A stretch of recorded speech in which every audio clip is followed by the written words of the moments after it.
tout ce que Dieu est et tout ce qu'il a fait, invite toutes les créatures vivantes à le louer. Louer Dieu n'est donc pas une option pour toi, mais la raison même de ton existence.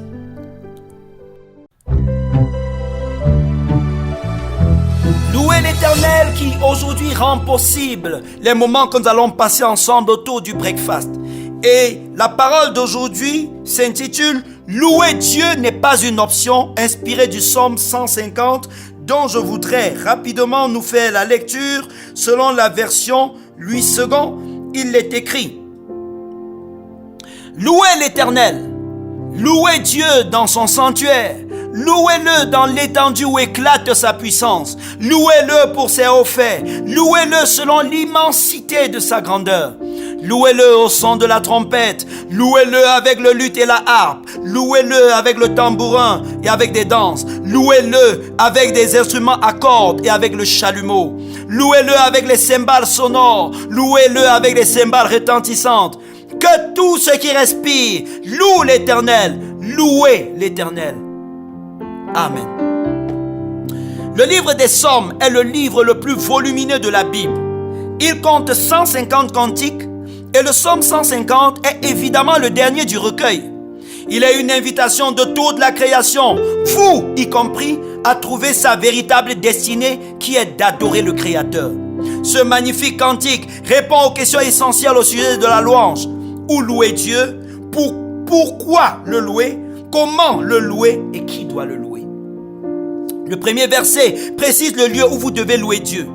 Dans son sanctuaire, dans l'étendue céleste où sa puissance est visible. Est-ce à dire que la louange n'est faite que dans les cieux atmosphériques? Non. Les cieux se réfèrent au lieu spirituel où Dieu permet de le rencontrer. Dès lors, partout sur la terre où vous vous arrêtez pour contempler la puissance de Dieu, il est prêt à se révéler et à écouter votre louange. Tout endroit où vous voyez la puissance de Dieu en évidence est une portion du ciel qui est descendue sur la terre. Vous pouvez transformer tout lieu où vous vous trouvez en sanctuaire d'adoration.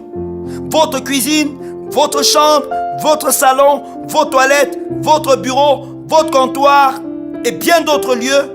Il vous suffit simplement d'être conscient de sa puissance et d'avoir envie de lui en parler.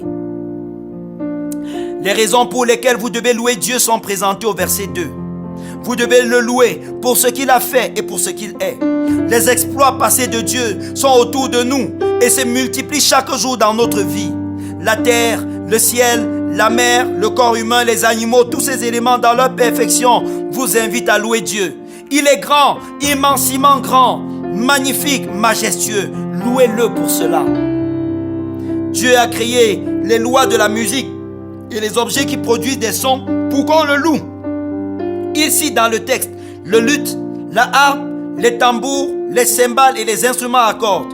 Vous vous demanderez certainement, est-ce à dire qu'il n'y a que ceux qui savent jouer des instruments qui peuvent louer? Non, puisque les instruments à cordes sont cités et votre gorge, ainsi que le gosier des animaux et des oiseaux sont des instruments à cordes. Alors Dieu veut qu'on le loue avec des sons, qu'ils soient mélodieux ou verbaux. Enfin, le dernier verset décrit qui est appelé à louer. Tout ce qui respire. Toutes les créatures vivantes sont appelées à louer le Seigneur. Êtes-vous vivant? Certainement, oui, puisque vous me lisez ou m'écoutez. La louange n'est donc pas une option pour vous, elle est une obligation. Le jour où votre corps cessera de respirer, Dieu vous évaluera. Si vous avez investi votre vie à le louer, votre esprit sera recueilli auprès de lui pour le louer éternellement. Si ce n'est pas le cas, vous serez banni de sa présence pour toujours. Amen. Que vous ayez des raisons ou pas, prenez cet instant pour louer Dieu. Peut-être avez-vous l'impression que vous ne voyez pas des choses que Dieu a fait pour vous, mais il a fait trop de choses. Commencez à louer Dieu pour ce qu'il fait. Louez-le pour la perfection du corps humain.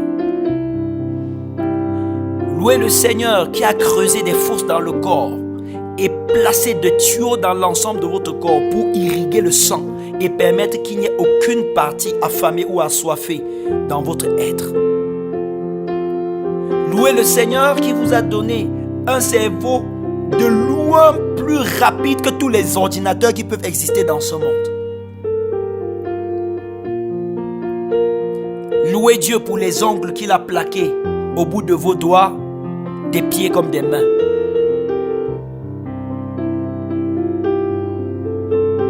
Louez Dieu qui veille chaque fois à ce que les hommes se multiplient sur la terre et contrôle le nombre pour que la terre ne soit pas surpeuplée.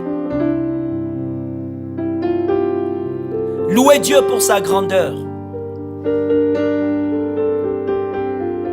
La grandeur de la terre témoigne de la grandeur de Dieu. Et la terre est l'une des plus petites planètes que Dieu a créées. Louez le Seigneur pour l'infini, pour l'étendue. Louez le Seigneur en ce jour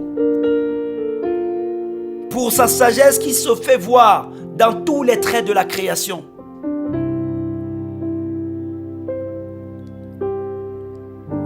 Louez l'Éternel.